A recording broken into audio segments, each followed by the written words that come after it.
In the droving days Banjo Paterson, Andrew Barton, ampersand quo. Only a pound, ampersand quo. Said the auctioneer, ampersand quo. Only a pound. And I'm standing here selling this animal, gain or loss, only a pound for the drover's horse? One of the sort that was ne'er afraid, one of the boys of the old brigade. Thoroughly honest and game, I'll swear, only a little the worse for wear. Plenty as bad to be seen in town, give me a bid and I'll knock him down. Sold as he stands, and without recourse, give me a bid for the drover's horse. Ampersand quo.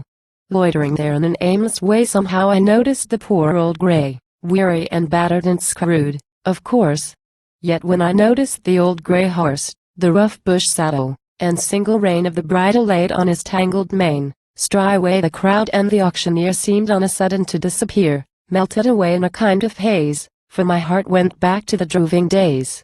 Back to the road, and I crossed again over the miles of the saltbush plain, the shining plain that is said to be the dried-up bed of an inland sea, where the air so dry and so clear and bright refracts the sun with a wondrous light, and out in the dim horizon makes the deep blue gleam of the phantom lakes.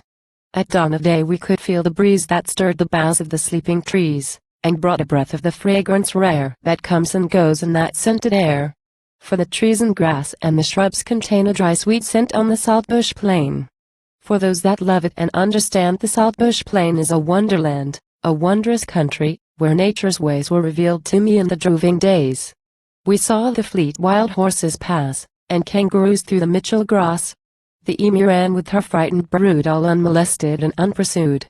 But there rose a shout and a wild hubbub when the dingo raced for his native scrub, and he paid right dear for his stolen meals with the drover's dogs at his wretched heels. For we ran him down at a rattling pace, while the pack horse joined in the stirring chase. And a wild halloo at the kill we'd raise, we were light of heart in the droving days. 'Twas a drover's horse, and my hand again made a move to close on a fancied rein. For I felt a swing and the easy stride of the grand old horse that I used to ride. In drought or plenty, in good or ill, the same old steed was my comrade still. The old grey horse with his honest ways was a mate to me in the droving days. When we kept our watch in the cold and damp, if the cattle broke from the sleeping camp, over the flats and across the plain, with my head bent down on his waving mane, through the boughs above and the stumps below, on the darkest night I could let him go at a racing speed. He would choose his course, and my life was safe with the old grey horse. But man and horse had a favorite job, when an outlaw broke from the station mob.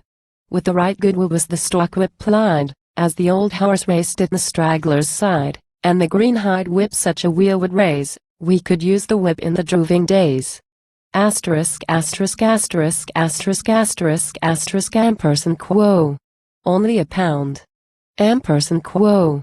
And was this the end? Only a pound for the drover's friend. The drover's friend that has seen his day, and now is worthless and cast away with a broken knee and a broken heart to be flogged and starved in a hawker's cart. Well, I made a bid for a sense of shame in the memories of the good old game. Ampersand quo. Thank you? Guinea. And cheap at that. Against you there in the curly hat. Only a guinea, and one more chance, down he goes if there's no advance. Third, and last time, 1, 2, 3. Ampersand quo. And the old grey horse was knocked down to me. And now he's wandering, fat and sleek, on the Lucerne flats by the Homestead Creek.